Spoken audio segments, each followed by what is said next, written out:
কৃতা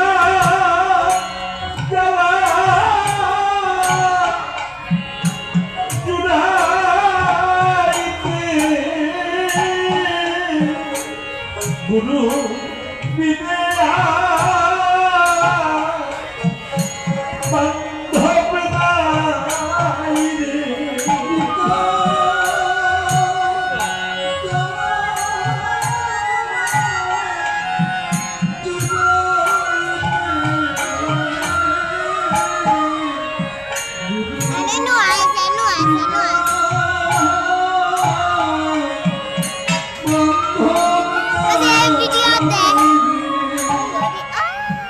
শ্রী ভক্তগণ, আমরা মনে করি এই জগতে আমাদের কতই না বন্ধু বান্ধব,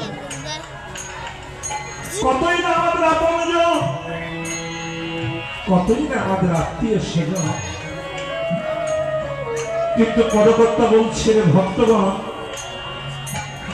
এই জগতে তোমার আপন বলতে যদি কেউ থাকে সে হচ্ছে একমাত্র গুরুদেব। যাদেরকে আপন বলে মনে করে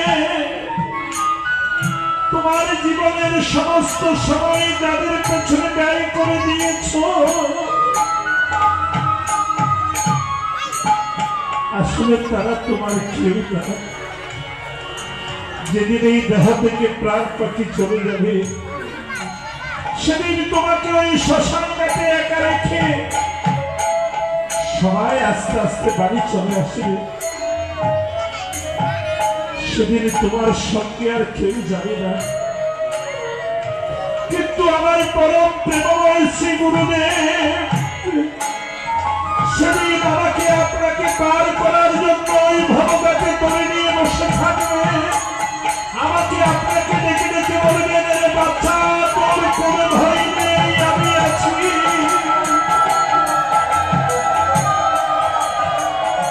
হরে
আর আমার প্রতিষ্ঠাপন গুরুদেবকে আমরা চিনি না। আমরা গুরুদেবকে সামান্য একজন মানুষ বলে মনে করি। গুরুতে আমরা মনুষ্য জ্ঞান সৃষ্টি করি। পদকর্তা বলছি, রে মানব রে, গুরুতে মনুষ্য জ্ঞান করোনা কখন, গুরু বিদ্যা কবু করণে করোনা সহ। গুরু নিন্দা যথা হয়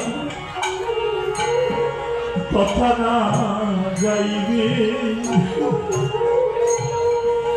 গুরু মৃত্যু কের মুখ কবু না হিরিবে। শ্রী ভক্তগণ, আর আমরা সেই গুরুদেবকে নিয়ে ঝগড়ায় লিপ্ত হই। কেউ মনে মনে ভাবে আমার গুরু বড়, আরেকজন মনে মনে ভাবে না তোমার গুরু বড়।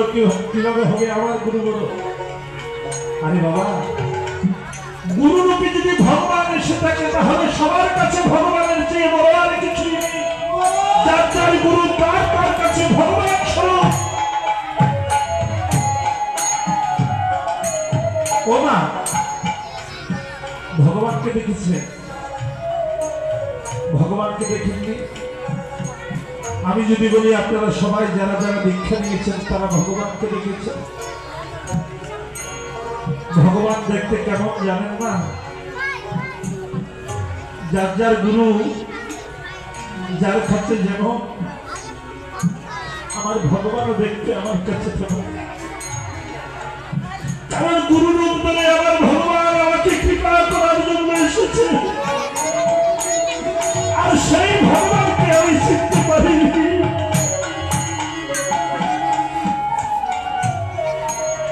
বলে তোমার এই জগতে টাকা পয়সার ভাগিদার, ধন সম্পদের ভাগিদার সবাই হয়, কিন্তু পাপের ভাগিদার কি এই জগতে কেউ হতে চাই বাবা? পাপের ভাগিদার এই জগতে কেউ হতে চায় না। কিন্তু আমার গুরুদেব সেই ভগবান আমাকে কি বলছে? বলেছে এরে জীব, তোর পাপগুলো আমার কাছে দিয়ে দে, আর তুই পবিত্র হয়ে একটু কৃষ্ণ ভজন কর, একটু হরিবলে ডাক, একটু কৃষ্ণ ভজন ডাক।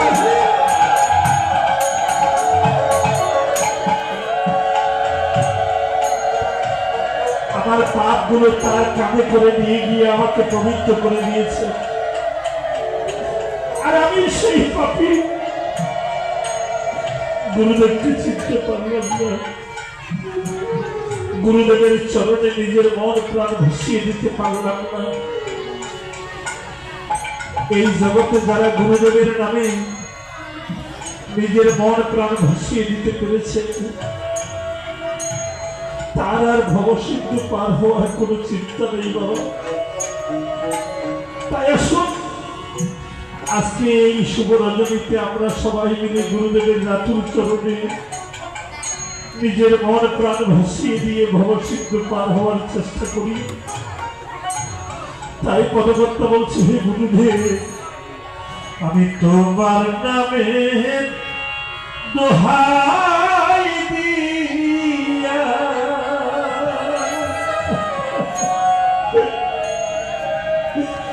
আমি ভাসাইলাম তুমি,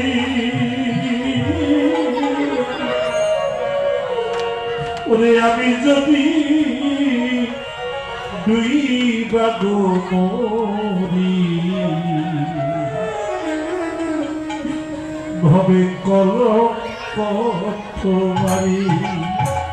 ও গুরু, আমি যদি দুই বাগো মরি, কলঙ্ক তোমারি।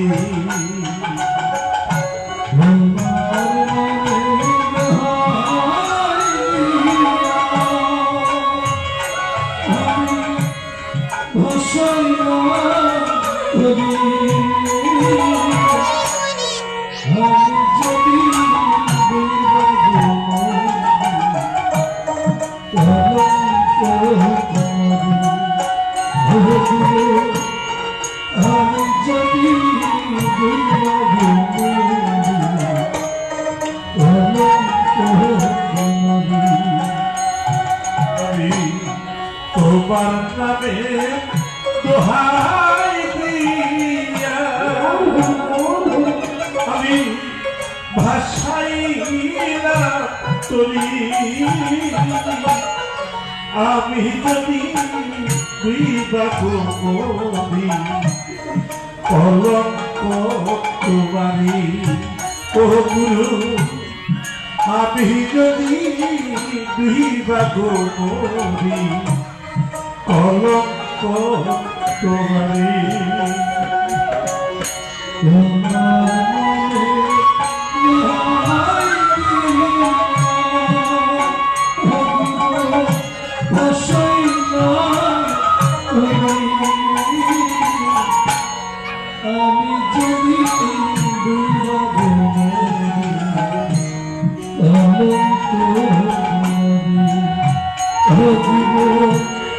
আমি যদি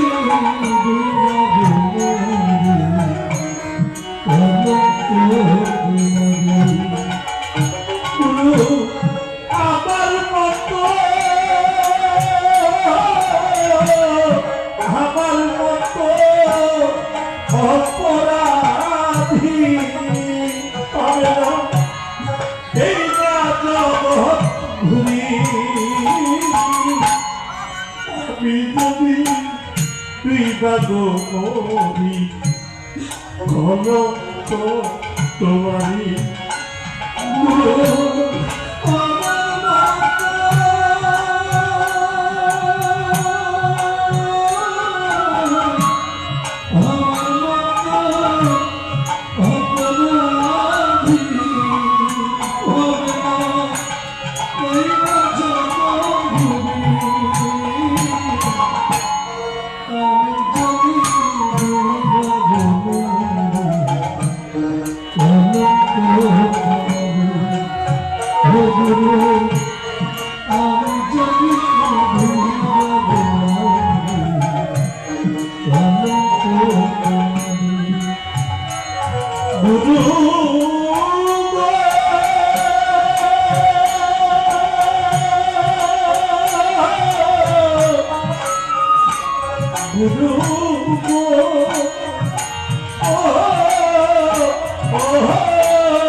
তাই পদকর্তা বলছে রে মানব রহিত এই জগতে অনেককে বন্ধু বলে ভেবেছ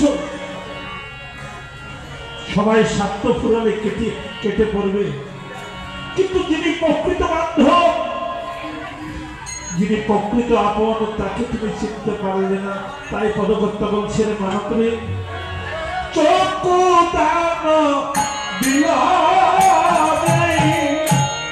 জানিবে জানিবে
বেধে ভাগ বতে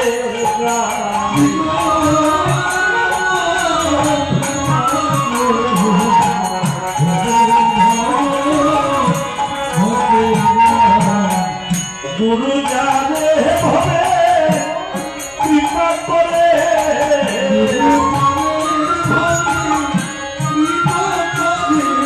সে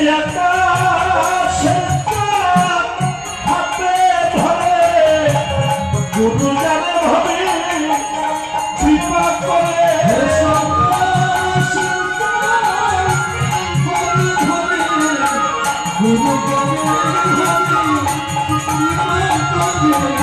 বাবার মুখে কথা বলে গুরু যাবে হবে কৃপা করে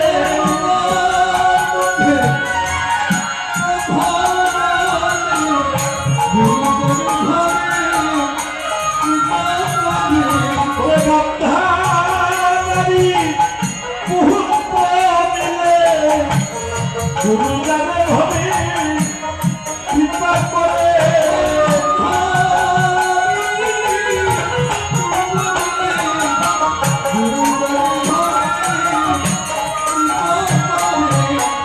মরা কান্দে জুয়ার খেলে গুরু জানে হবে কৃপা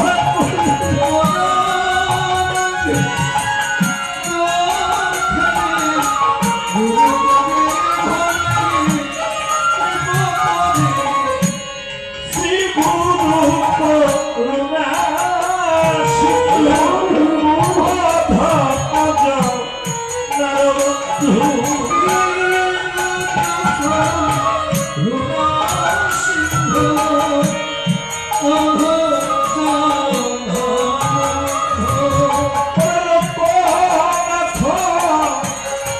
লোকের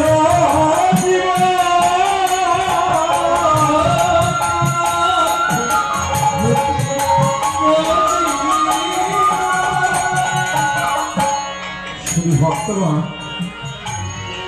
গুরুরূপী ভগবান বন্ধু হয় কার জানেন বাবা? যিনি এই জগতে অদম শাস্তি পেরেছে, যেই ভক্ত সবকিছু থাকার পরও গুরু চরণে গোবিন্দ চরণে গিয়ে বলে প্রভু রে তুমি ছাড়া এই জগতে আমার আর কেউ নেই। ভগবান বলছে আমি একমাত্র তারই বন্ধু হই। আর যার মনে এমন অহংকার রয়েছে, মনে মনে ভাবি কি নেই আমার টাকা আছে, পয়সা আছে, ধন আছে, সম্পদ আছে, গাড়ি আছে, বাড়ি আছে, এমন অহংকার যার মনের মধ্যে বাসা বাঁধে না বাবা, গুরুরূপী ভগবান কোনোদিন তার বন্ধু হতে পারে না। সবকিছু থাকার পরেও যে অধম শাস্তে পারে, গুরুরূপী ভগবান একমাত্র তারই বন্ধু হয়। শ্রী ভক্তগণ তাই পদকর্তা বলছে রে মানব রে শ্রী গুরু করুণা সিন্ধু অধম নরবন্ধু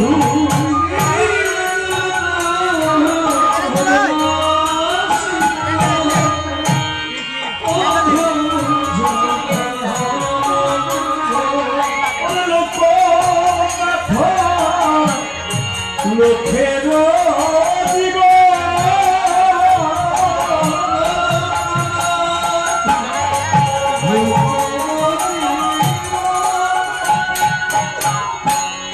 ও হে গুরুদেব করো দয়া